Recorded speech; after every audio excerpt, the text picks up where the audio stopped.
Estamos em Encarem, subúrbio de Jerusalém. E aqui existe um lugar muito especial, o Jardim da Bíblia, onde há réplicas da vida diária nos tempos da Bíblia. Hoje vamos conhecer então como era a vida diária nos tempos de Jesus.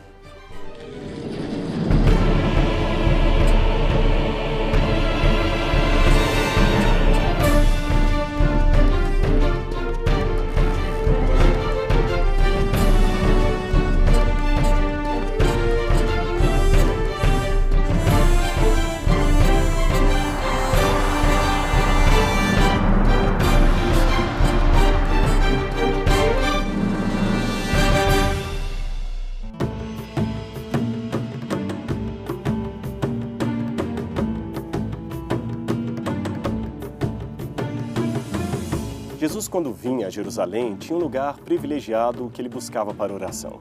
Era o Jardim das Oliveiras, também conhecido como Jardim do Getsemane. Por que Getsemane? Getsemane significa em hebraico prensa de olivas, prensa de azeite, isto mesmo. O Jardim das Oliveiras tinha esse nome talvez não pela quantidade de oliveiras que ali havia, mas pela quantidade de prensas, onde eles fabricavam um dos mais preciosos líquidos de Israel depois da água, o azeite de oliva. E aqui nós temos uma prensa, como eram aquelas prensas do primeiro século, aquelas dos dias de Jesus. Havia vários modelos, é claro. Este era um dos mais simples e comum. A azeitona era colocada em sacos, como este de linhagem que temos aqui, e era apertada por uma viga que vamos mostrar daqui a pouco. À medida que ela era apertada, há uma pedra aqui em cima, o azeite calmamente começava a escorrer por esse local, vinha para uma pedra e enchia cântaros como este que eram colocados aqui na base. Uma vez que um cântaro estava cheio, eles o colocavam de lado e colocavam outro aqui para receber outra quantidade de azeite. E assim o produto era fabricado para servir a várias funções dentro da cidade de Jerusalém. E aqui nós temos a viga que servia para fazer o peso e a pressão sobre a azeitona. O sistema era simples. Eles colocavam a pedra que já mostramos anteriormente lá e aqui 3 pedras para servirem de contrapeso. A azeitona, então, era colocada ali e amassada, esmagada uma primeira vez. Evidentemente que para isso usavam apenas uma pedra. Este azeite que saía a primeira vez era o azeite mais puro, era o azeite mais especial. Este azeite, também chamado de primícia, era enviado diretamente para o templo. Isto fazia parte de uma crença da religiosidade judaica que tudo o que é primeiro, tudo o que é mais importante, ou seja, tudo o que é primícia, pertence a Deus. Um exemplo, aliás, que deveríamos imitar. Tudo o que é mais importante em nossa vida deveria primeiro ser atribuído a Deus. Num segundo momento, então, colocavam outro contrapeso, outra pedra, e a azeitona era prensada uma segunda vez. Desta vez, o azeite que saía, ainda muito bom, mas de qualidade inferior ao primeiro, era usado para levar ao mercado e vender. Ali as pessoas poderiam comprá-lo para fazer comida. Aqui eu tenho um cântaro típico daquela época, onde as pessoas armazenavam o seu azeite. Era um dos elementos básicos na receita de qualquer comida ou qualquer refeição diária dos judeus. Você se lembra, por exemplo, no Antigo Testamento, quando o profeta foi enviado até uma viúva em Serepta e ela tinha apenas um pouco de azeite e farinha para fazer pão? Esse aqui é um exemplo.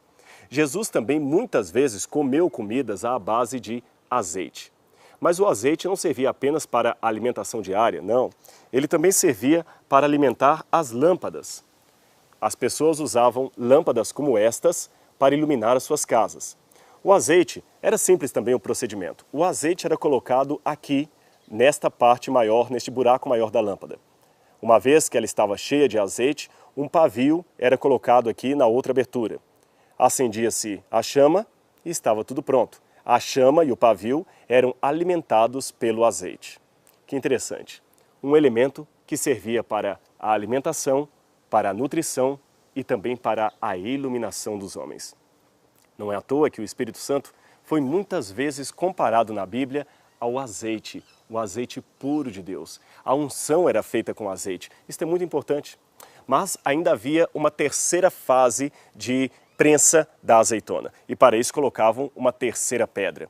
Evidentemente, a esta altura só havia o bagaço ali, o caroço e não muita coisa mais. Então este último azeite que saía era de qualidade bastante inferior. Deste modo, este azeite servia para fazer sabão, elementos para espantar moscas, por exemplo. Eles usavam isso aqui com um pouco de perfume para espantar moscas, porque muitas vezes algumas casas ficavam perto do estábulo, perto dos animais. Então, com esse azeite queimado, espantava-se um pouco esses insetos que acabavam contaminando o ambiente. Para isso serviu o azeite. Algumas pessoas muito pobres, que não teriam talvez dinheiro para comprar o azeite de segunda qualidade, podiam até usar este terceiro azeite para fazer a sua comida. Mas isso era uma situação muito rara e num estado de pobreza e miséria inimagináveis. De qualquer maneira, entendemos agora por que Jesus estaria orando ali no jardim do Getsemane, no jardim das prensas de azeitonas. Porque ele mesmo estava se sentindo como uma azeitona esmagada. Jesus estava dando o seu próprio corpo por causa dos nossos pecados. Como disse Isaías, ele foi moído pelas nossas transgressões e ferido pelas nossas iniquidades. O castigo que nos traz a paz estava sobre ele, e pelas suas pisaduras fomos sarados. Cristo foi esmagado para que nós pudéssemos ser libertos da morte e ter a esperança da vida eterna. Mas essa história da morte de Jesus não fica só na comparação com o azeite e o Getsemane. Ele também caminhou rumo ao Calvário e ali experimentou uma dor sobre-humana. A crucifixão era algo também terrível. Vamos conhecer um pouco como era a crucifixão naqueles dias.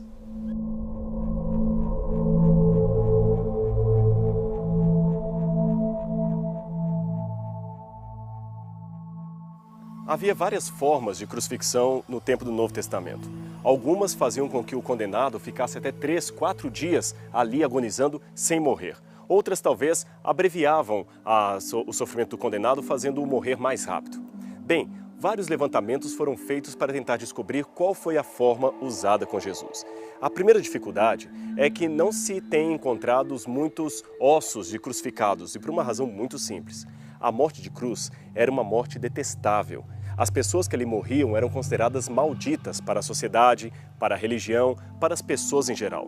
Deste modo, os seus corpos não tinham direito, geralmente, a um sepultamento digno. Eram jogados em valas ou lixões, literalmente lixões, para serem comidos por aves de rapina ou até animais de circo.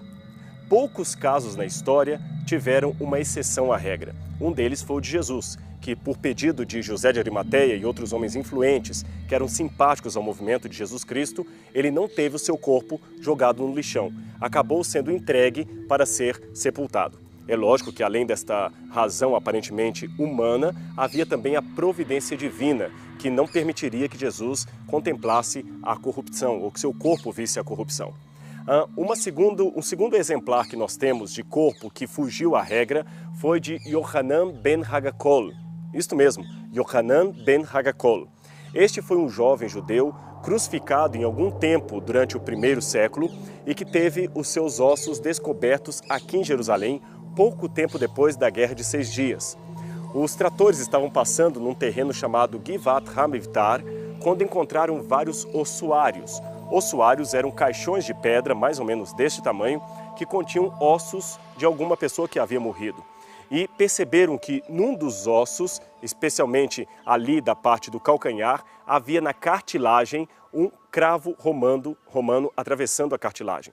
Isto fez com que se fizesse um levantamento técnico e legístico de como seria a postura de Yohanan na cruz. E perceberam então que teríamos ali um jovem que fora crucificado, mas por alguma razão a sua família teve o seu corpo entregue para um sepultamento digno.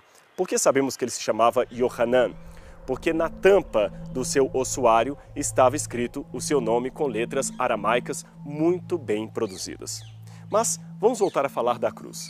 Aqui temos vários elementos que lembram a crucifixão de nosso Senhor Jesus Cristo. Geralmente, pensamos na cruz apenas como um complexo de madeiras muito bem feito, mas nem sempre era assim. A cruz, às vezes, era usada a partir de uma árvore esculpida para aquele fim. Por exemplo, aqui nós temos uma árvore que tem aparentemente a forma de uma cruz. E a pessoa, muitas vezes, era colocada numa árvore assim. Os romanos chegavam a chamar em latim esse tipo de planta de arbor infelix, ou árvore infeliz, a árvore da infelicidade, da maldição. Aliás, houve uma época em que a crucifixão era algo tão detestável que Cícero ganhou um processo civil a favor de um romano e conseguiu provar que nenhum romano poderia merecer a morte de cruz. Aquela pessoa que Cícero estava defendendo era um nobre romano chamado Rabirius, que havia cometido um grande crime e, portanto, tinha sido condenado à morte de cruz. Cícero, na defesa do colega, disse que a palavra cruz jamais deveria ser pronunciada na presença de um cidadão romano. Por isto, a partir de então, nenhum cidadão romano poderia jamais ser condenado à cruz. Cícero ganhou não apenas aquela causa em particular, mas aquilo serviu de jurisprudência para outros casos que se seguiram. Porque naquele tempo, no tempo de Cícero, havia o costume de xingar as pessoas dizendo crux em latim. Isto mesmo, a palavra crux, cruz, era um xingamento, um palavrão.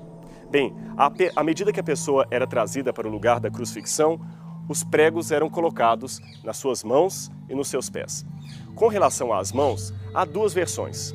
A mais tradicional diz que os pregos eram colocados aqui na palma da mão. Isto foi questionado por alguns historiadores, dizendo que se os pregos fossem colocados nas palmas das mãos, o corpo, pelo seu peso, acabaria rasgando as palmas das mãos e cairia. Então pensou-se que o corpo era fixado aqui e amarrado. Porém, não temos na história nenhum registro de que as pessoas eram amarradas na cruz. Uma outra posição, advogada por alguns especialistas, seria a de que os pregos fossem colocados aqui no punho, nesta posição. Eles colocavam geralmente na ponta do prego um pedaço de madeira para ajudar na hora da martelada. Bem, temos essas duas versões, palma da mão ou aqui no punho. O fato é que a pessoa tinha a sua mão pregada de uma maneira terrível. Eu tenho aqui, aliás, um prego, como aqueles pregos romanos da antiguidade. Com muita fúria, a pessoa era então pregada. No caso dos pés, ao contrário do que muitos pensam, os pregos não eram colocados no peito do pé, porém no calcanhar. A posição que a pessoa ficava na cruz, portanto, era muito incômoda. As mãos eram colocadas mais ou menos assim, de uma maneira realmente muito dolorosa, e havia aqui dois modos de colocar alguém na cruz. Se eles esticassem muito os braços da pessoa, a sua morte seria mais rápida. Se eles colocassem os braços de maneira mais encurvada, a morte poderia ser mais demorada. A pessoa então tinha os pés colocados talvez nesta posição. Vejam que é uma situação bem cômoda, até para fazer a ilustração, e assim ela ficava. Imagine, horas e horas e dias. Um pequeno pedaço de madeira servia de assento para sustentar o corpo. Esse pedaço de madeira era chamado de sedícula. Nesta posição, a pessoa sentia dores atrozes, ciático doendo, os braços doendo, e para respirar, porque ela ia ficando sem fôlego, tinha que erguer as pernas para tomar um pouco de fôlego e cair novamente. Neste ponto, quando queriam apressar a morte da pessoa, praticavam o que se chama em latim de crurifrágio. Eles quebravam as pernas para que a pessoa não pudesse levantar, respirar e assim acabaria morrendo mais rápido de asfixia. Esta era uma das maneiras de crucifixão. Mas havia outras também. Algumas cruzes não eram feitas em árvores. Outras cruzes eram mais bem montadas, com duas peças de madeira, como vamos conhecer agora.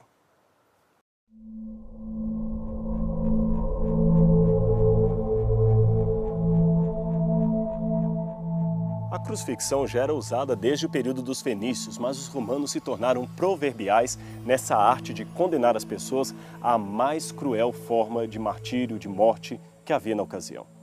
Nem todas as cruzes eram em forma de árvores, como mencionamos. Algumas eram preparadas para isto, mas havia ocasiões em que faltava madeira. Então colocavam as pessoas em postes, em árvores. Algumas vezes pregavam 3, 4 pessoas numa só árvore. Naquelas situações em que uma cruz era devidamente preparada, como parece ter sido no caso de Cristo, havia duas peças principais. Uma delas, conforme esta que eu estou sentado aqui, era o chamado patíbulo, ou travessão.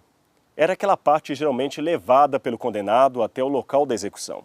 E havia também um poste que ficava no local, chamado de stips. Ali atrás nós temos um modelo. O stips e o patíbulo juntos formavam a cruz. Agora, há um detalhe curioso.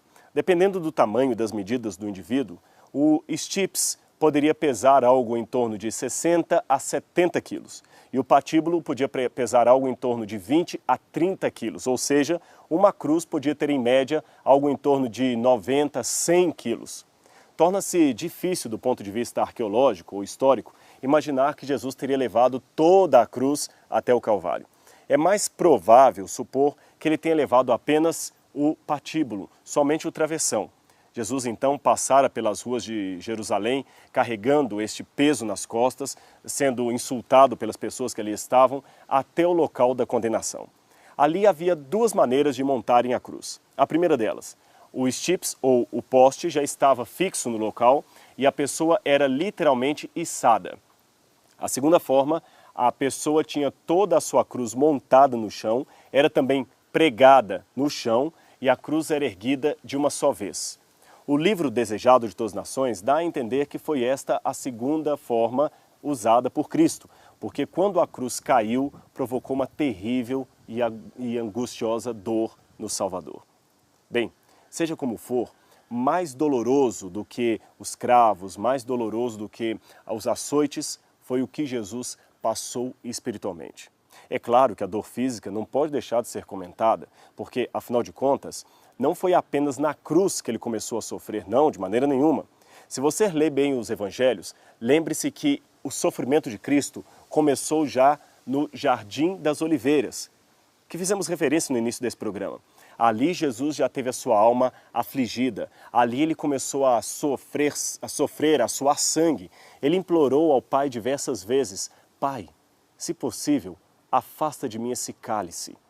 E embora o seu lado humano quisesse a todo custo se livrar daquele sofrimento, ele ainda teve fé e relacionamento espiritual o bastante para dizer: contudo, Pai, seja feito como tu queres.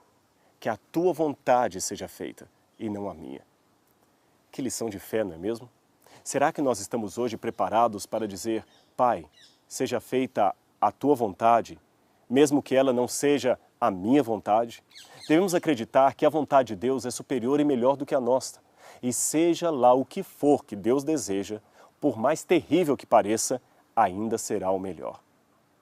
Pouco tempo depois da sua grande oração, da sua angústia d'alma, Jesus foi traído com um beijo por Judas, um dos seus discípulos. Ele então foi levado até a casa do sumo sacerdote, ali apanhou durante toda a noite, recebeu uma leva de testemunhas falsas que estavam levantando depoimentos falsos a respeito dele. Eles queriam a todo custo montar um dossiê contra Jesus. Ali ele apanhou, recebeu murros, socos e no dia seguinte o levaram até Pilatos. A ânsia dos líderes judaicos daquela ocasião era que Jesus fosse condenado pelo poder romano antes da Páscoa. Por que razão? Muito simples. Eles imaginavam, supondo que Jesus fosse um falso Messias, que se Jesus realizasse um milagre na Páscoa, o engano seria terrível. Lembre-se, Jesus havia ressuscitado mortos, Jesus havia multiplicado pães, havia expulso demônios, ou seja, a fama de Jesus estava espalhada por todas as partes. Se Jesus, naquela ocasião, operasse um milagre, todos iam acreditar nele. Jerusalém estava repleta de pessoas de todas as partes. Havia judeus de todos os lados da diáspora. O que é diáspora? Diáspora é a referência que se dá aos judeus que moravam fora de Israel. Em Roma, na Babilônia, no Egito, em todos esses lugares haviam comunidades judaicas que durante as festas religiosas vinham para Jerusalém.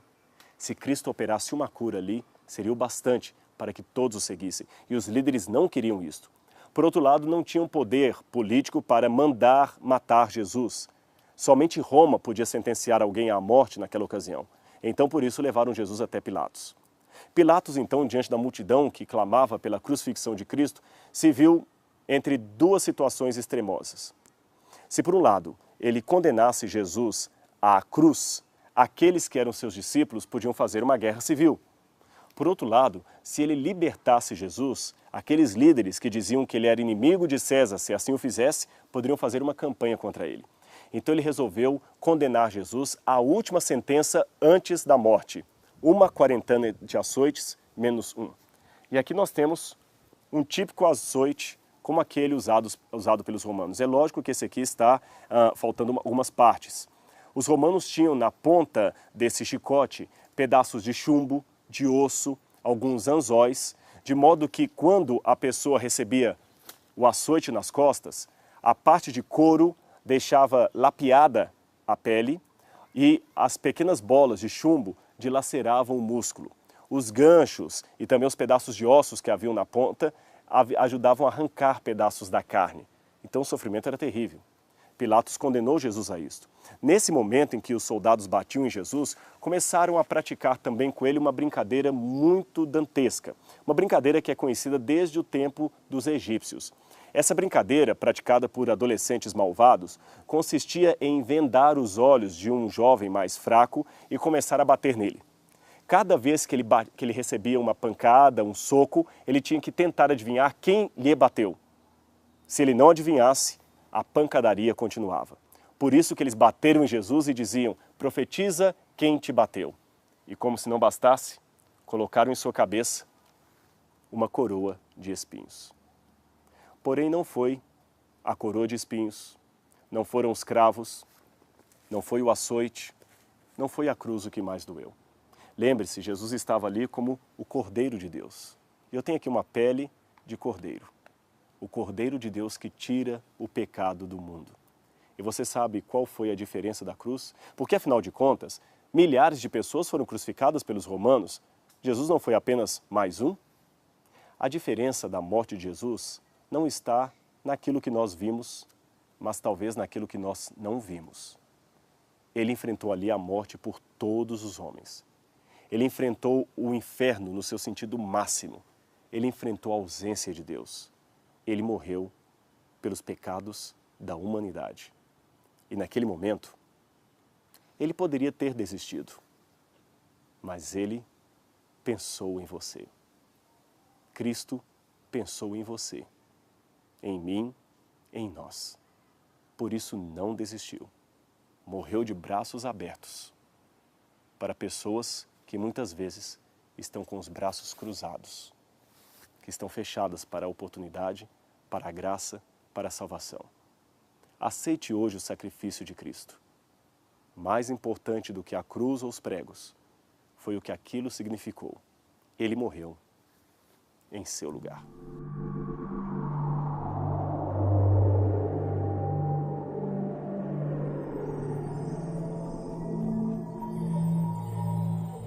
Este seria um modelo de um túmulo dos tempos de Cristo olhado por dentro. Evidentemente, como é apenas uma cópia atual, nós temos aqui um teto que está cortado. Mas se fosse naquele tempo, o teto cobriria toda esta parte, de forma que de fora seria impossível ver o que está acontecendo aqui dentro. Apenas aqueles que tivessem entrado pela porta lateral poderiam estar acompanhando o processo. Como era escuro, todos traziam lâmpadas consigo. Nem todas podiam entrar ao mesmo tempo, porque o ambiente era pequeno, era apertado, como você está vendo. A lâmpada, então, era colocada num pequeno recipiente para ela preparada, aqui no lado, na parede. E assim todo o ambiente ficava iluminado. O corpo era trazido com cuidado e depositado nesta cama de pedra. Havia, então, um processo muito demorado de lavar o corpo. Elas passavam azeite, água, perfume, escovavam unha por unha, cabelo, todos os detalhes eram muito bem organizados.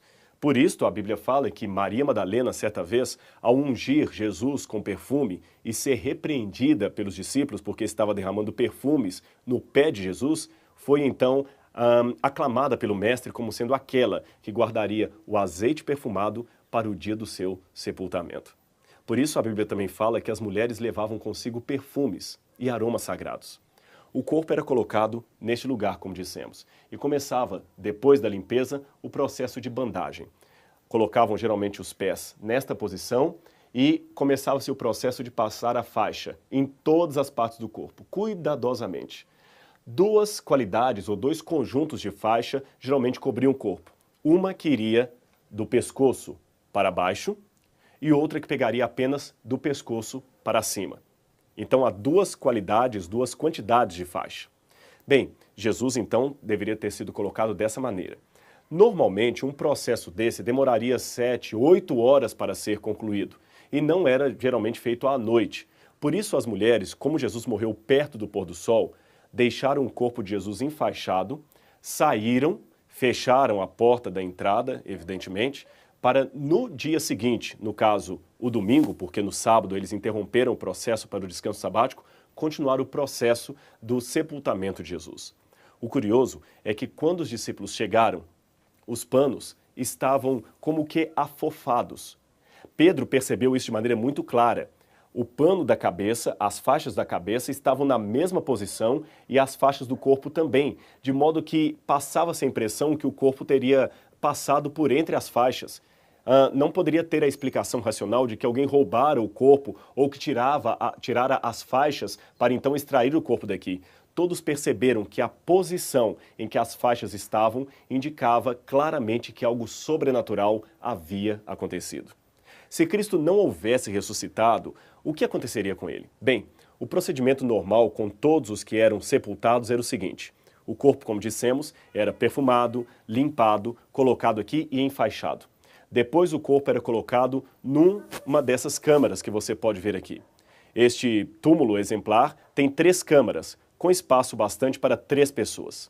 Depois de 1 ano ou até mais, os ossos eram retirados dessas câmaras e colocados em pequenas caixas de pedra, normalmente chamados de ossuários. Essas caixas eram tapadas, às vezes mais de uma ossada era colocada ali dentro, poderia ser o osso de um marido com sua esposa, de um pai com um filho.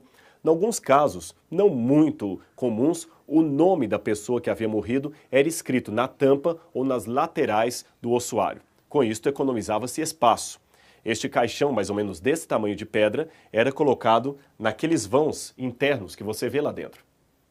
Neste dia, dizia que o morto finalmente encontrou os seus mortos. Somente nos dias que os ossos eram retirados e colocados nesta caixa de pedra é que a pessoa teria de fato sido sepultada. Até então, ela haveria apenas sido colocada no sepulcro. Bem, Jesus foi colocado aqui. Mas quando voltaram para terminar todo o processo, o túmulo estava vazio.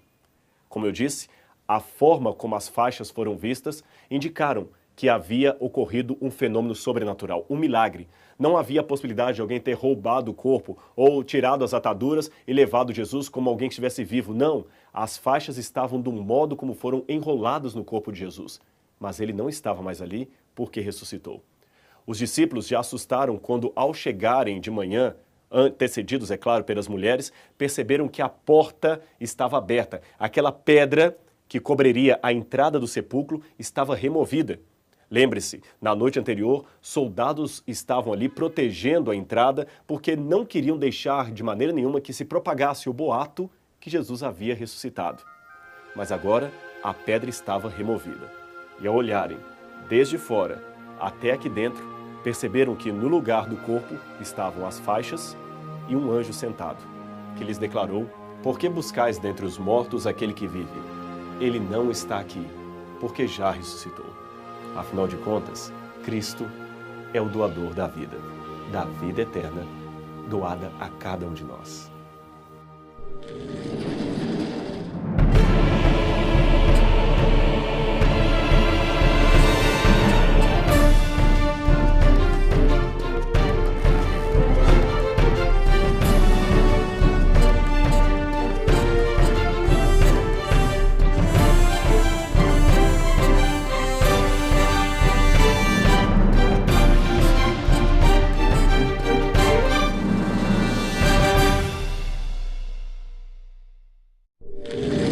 Continuamos em Encarem, no subúrbio de Jerusalém. E aqui estamos no Jardim da Bíblia, um local que preserva réplicas de como era a vida diária nos tempos bíblicos. E hoje vamos conhecer um pouco mais sobre os dias tanto do Antigo Testamento como nos dias em que Jesus esteve aqui na Terra.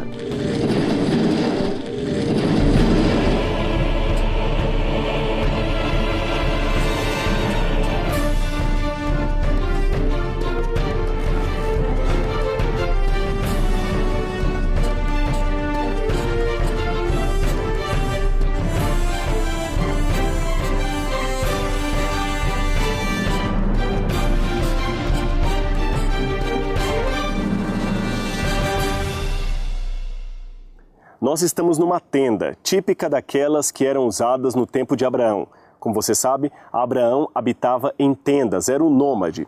Nos tempos de Cristo, as tendas também eram usadas, embora em menor quantidade. Poucas pessoas usavam as tendas no tempo de Jesus, mas no Antigo Testamento eram muito comuns, especialmente no povo de Israel.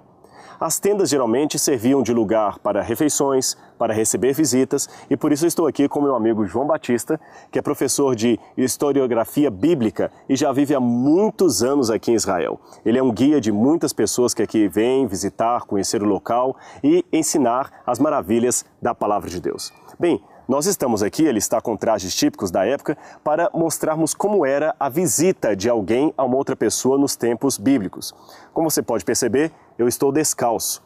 Não havia o costume de entrar calçado na tenda de uma pessoa, na casa de uma pessoa, se ele estava numa casa fixa. Se estava numa tenda, o princípio era o mesmo, não se entrava com sapatos. Os sapatos ficavam do lado de fora. O sistema então era o seguinte, havia algumas regras de etiqueta que aquele que recebia o convidado deveria praticar, isto é, caso o convidado fosse uma pessoa bem recebida em sua casa. Em primeiro lugar, ele deveria mandar que o empregado mais simples da sua casa lavasse os pés do visitante.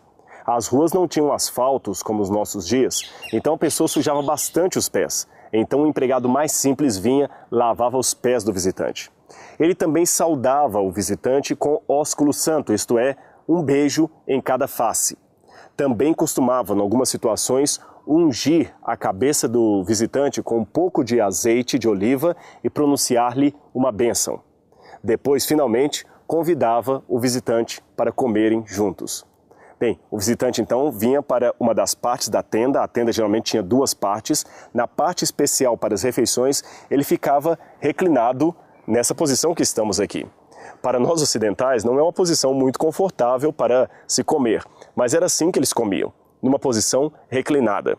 O costume de comer sentado em cadeiras e mesas é bastante ocidental e não fazia parte daquela geografia, daquele povo, daquela etnia em particular.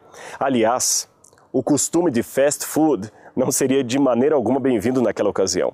Segundo a tradição judaica, comer em pé é como lançar uma pedra num cântaro de barro. Assim era o provérbio judeu. Imagine, uma pedra num cântaro de barro. Assim é comer em pé. Não se podia comer em pé. Era uma terrível falta de educação. As pessoas para comer não podiam ter pressa, porque comer era um ato sagrado, demandava tempo. Então as pessoas tinham que calmamente se inclinar. Durante a comida havia cânticos, havia casos, conversa e muita alegria. As pessoas também tinham algumas prescrições de higiene. Não se podia jamais tocar na comida com a mão esquerda.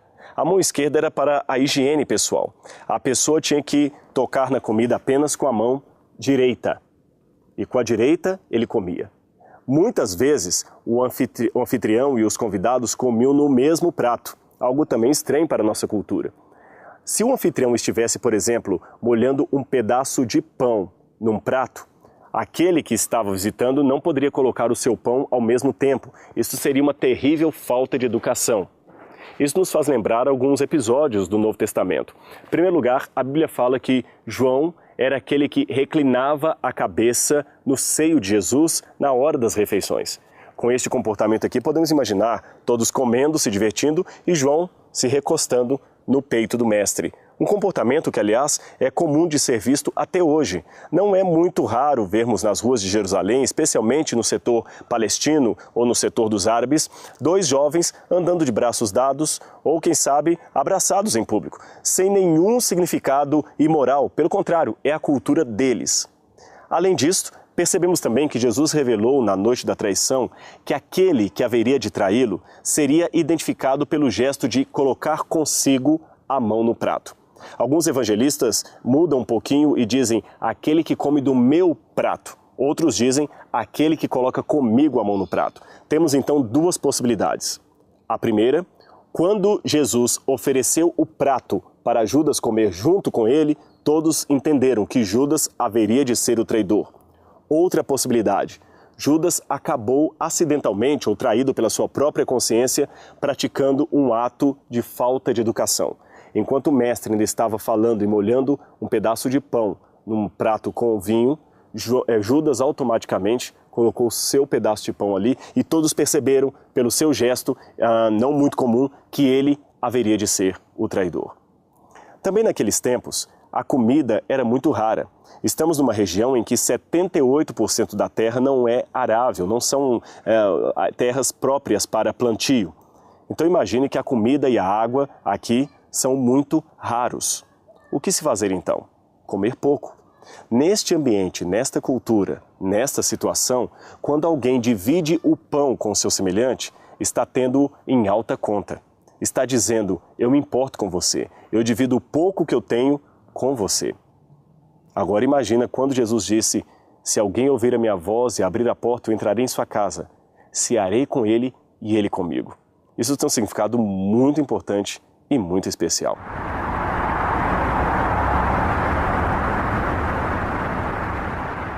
No tempo dos patriarcas, as tendas geralmente eram divididas em 2 cômodos ou mais, a maioria em 2 cômodos. O primeiro servia para colocar a comida dos animais, a comida da casa que era guardada junta e no outro local um ambiente para receber visitas, para cear e também para dormir. 2 cômodos básicos.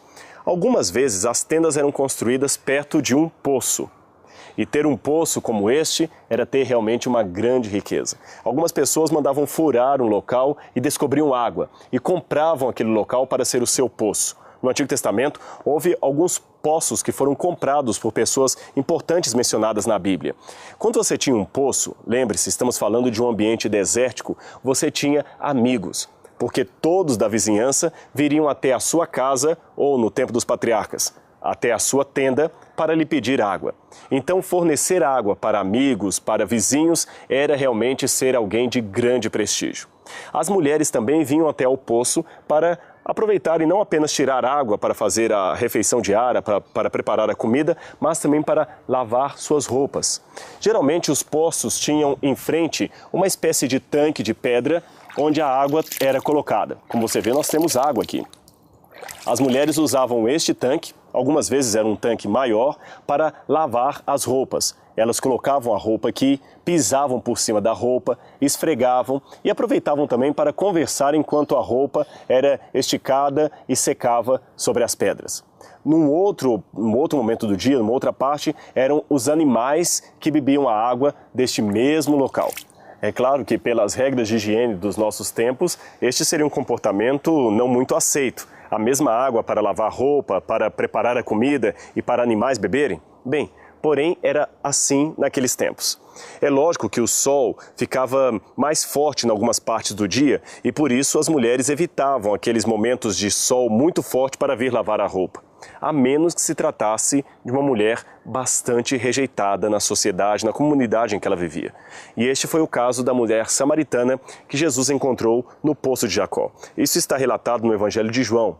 Jesus uma vez estava com os discípulos numa região samaritana e assentou-se num poço semelhante a esse, que no passado havia pertencido a Jacó. Enquanto os discípulos foram a uma cidade próxima buscar comida, Jesus estava ali sentado quando uma mulher veio buscar água. Note que as mulheres nunca vinham sozinhas para buscar água ou para lavar as suas roupas, primeiro pelo perigo que havia de uma mulher ser violentada ou quem sabe raptada ou coisa parecida. Segundo, porque elas escolhiam a melhor hora do dia e era o momento de encontrar as amigas e poder conversar. Aquela mulher veio sozinha, na hora mais quente do dia, indícios claros de que era uma mulher rejeitada na comunidade em que vivia. Jesus então fala com ela, pede-lhe água. Ela estranha que um judeu pedisse água a uma mulher, ainda mais uma mulher samaritana. Mas ela acaba aceitando e dá água a Jesus. E Jesus aproveita e conversa com ela. Revela-se como sendo a água da vida, o Messias, o Filho de Deus. E aquela mulher se torna uma grande missionária do Senhor. Tudo num poço semelhante a esse.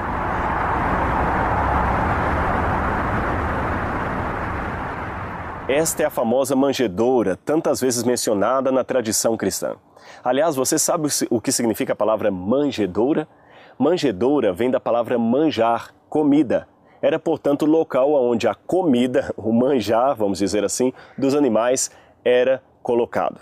Bem, Aqui, como você vê, há vários buracos de pedra, e nesses buracos eram colocadas as palhas para que os animais pudessem comer. Havia um costume interessante das ovelhas. Quando elas acostumavam a comer num buraco, elas não comiam no outro buraco. Elas podiam estar com muita fome. Por exemplo, se uma ovelha estava acostumada a comer neste buraco aqui, nesta manjedoura, podia não ter nenhuma palha aqui e a outra estar farta de palha. Ela não comeria na outra. Ela esperaria até que o pastor colocasse comida para ela no seu local próprio de comer. Interessante o comportamento desse animal, não é mesmo? A Bíblia também menciona que José e Maria, quando chegaram em Belém, Maria estava grávida de Jesus, não havia lugar para eles na hospedaria. José bateu em todas as portas e todas se fecharam. Eu até aí posso imaginar um pouco o que passava na cabeça de José naquele momento. A sua esposa estava grávida do Filho de Deus, o Messias estava em seu ventre. Por que Deus não providenciava um caminho mais fácil, menos árduo? Por que um anjo não tocava no coração de alguém para abrir uma casa, uma mansão, um lugar no palácio? Por que não tocou no coração de Herodes? Finalmente Deus atendeu a insistente oração de José. Senhor, providencia um lugar onde minha mulher possa dar à luz ao teu filho, ao Messias. E o lugar foi providenciado. Mas não foi num hotel clássico, foi numa manjedoura. Alguém, quem sabe, que tinha uma casa próxima a um curral, ofereceu para José e Maria um lugar como este, uma manjedoura onde Jesus pudesse nascer. Não era, portanto, como mostram os presépios, um pequeno bercinho feito de madeira, mas um lugar de pedra como este. Talvez pelo frio que pudesse estar fazendo naquela ocasião, não temos certeza absoluta disso, José pode ter colocado Maria e o menino no lado de dentro, ou quem sabe, aqui no lado de fora. Ele deve ter tirado a palha ou até usado parte dela para servir como uma espécie de colchão para o menino Jesus, cobriu o lugar e aqui nasceu o Salvador do Universo. Agora imagine, o Divino Rei do Universo nasceu num lugar que servia de abrigo para comida de animais. O local onde animais comiam serviu de cama para o Criador, aquele mesmo Criador que fez incontáveis planetas, estrelas, galáxias, centenas de bilhões de trilhões de sóis de mundos, veio se tornar homem e nascer numa manjedoura, por amor de nós, por amor de mim e de você. É interessante que muitos de nós queremos ser como se fôssemos deuses, mas aquele que era de fato Deus quis ser como um de nós. Sentir as nossas emoções, sentir a nossa situação e, mais do que isso, oferecer a sua vida em nosso lugar.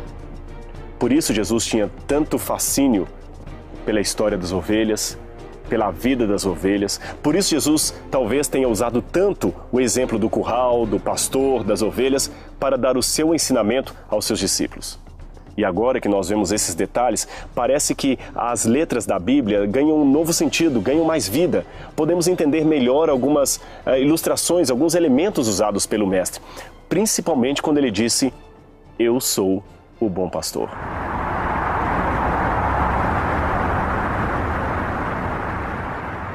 A expressão de Jesus, "Eu sou o bom pastor", adquire novo significado quando conhecemos a cultura da época, a forma como os pastores agiam. Como você pode ver, eu estou aqui à entrada do aprisco.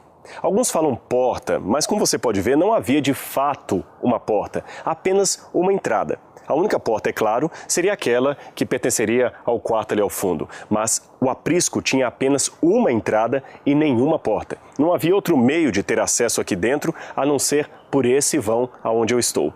E por que não havia porta? Porque o próprio pastor servia de porta para as ovelhas. Eu vou explicar. Aqui as ovelhas entravam por esse único local. Lembre-se, como dissemos, o pastor contava e recontava as ovelhas várias vezes durante o dia, antes e depois que regressavam da travessia, e aqui as ovelhas ficavam todas dormindo. É interessante imaginar a cena, todas as ovelhas aconchegadas dormindo. Mas havia uma situação de muito risco. Na época em que havia mais seca, a fome aumentava. Dá então para se imaginar que lobos, devoradores e outros animais selvagens veriam aqui no aprisco um lugar ideal para que pudessem ter uma refeição. Lobos gostam de devorar ovelhas e, faltando comida para eles, viriam para cá. Mas as ovelhas ficavam tranquilas, porque o pastor estava aqui. Quando o pastor tinha que se ausentar por qualquer razão, as ovelhas, por algum instinto animal, sentiam a falta do pastor e começavam a emitir sons. Elas costumavam abalir. Nesse momento, os lobos que estavam fora, se ouvissem barulho dentro do aprisco, parece que de alguma maneira, também por instinto animal, compreenderiam que as ovelhas estavam sozinhas e era o momento ideal para atacar. O pastor então tinha que estar sempre atento para que as suas ovelhas não fizessem barulho muito alto e pudessem assim atrair lobos devoradores. Havia outro costume que os pastores usavam nesta época. Veja, os lobos viriam por aqui e como a cerca de pedras não era muito alta, os lobos podiam pular a cerca. Por isso Jesus falou: o verdadeiro pastor é aquele que entra pela porta, pela entrada principal. Aquele que pula a cerca é o lobo devorador ou o ladrão, que vem para levar as ovelhas e não para cuidar delas. Nesse caso, para impedir que animais pulassem a cerca, o pastor costumava colocar por cima alguns galhos com bastante espinho. Esses galhos aqui são muito típicos da região e têm espinhos em toda parte. Então, colocados assim em cima da cerca, impediriam que um animal devorador pudesse querer pular a cerca e devorar as ovelhas. Numa outra situação, galhos secos também poderiam ser colocados aqui do lado de fora, colocava-se fogo e deste modo espantava-se o predador. Mas havia ainda um terceiro recurso, e este era o principal. Sabe qual? O pastor deitava aqui na porta e não deixava que ninguém passasse. Ele ficava aqui ele dormia. Por isso Jesus falou que ele era a porta das ovelhas. O pastor servia de porta. Aquele que não entrava por aqui, ou era lobo, ou era ladrão. Para entrar aqui, você teria que ser ovelha ou pastor. Jesus é o grande pastor. E somente Ele pode proteger as entradas da nossa alma. Ele tinha consigo um cajado, como todo pastor tem o seu cajado. Um pedaço de madeira, que poderia servir para proteger o rebanho, porque com esta madeira ele podia atacar um inimigo. Poderia servir para salvar uma ovelha de um buraco, porque muitos cajados tinham na ponta uma forma que ajudava a içar o corpinho da ovelha. Podia também servir para repreender o animal. Quando uma ovelha saía do meio do rebanho, o pastor podia usar o cajado para dar uma pequena pancada na sua cabeça, de leve, é claro, e trazê-la de volta para o rebanho.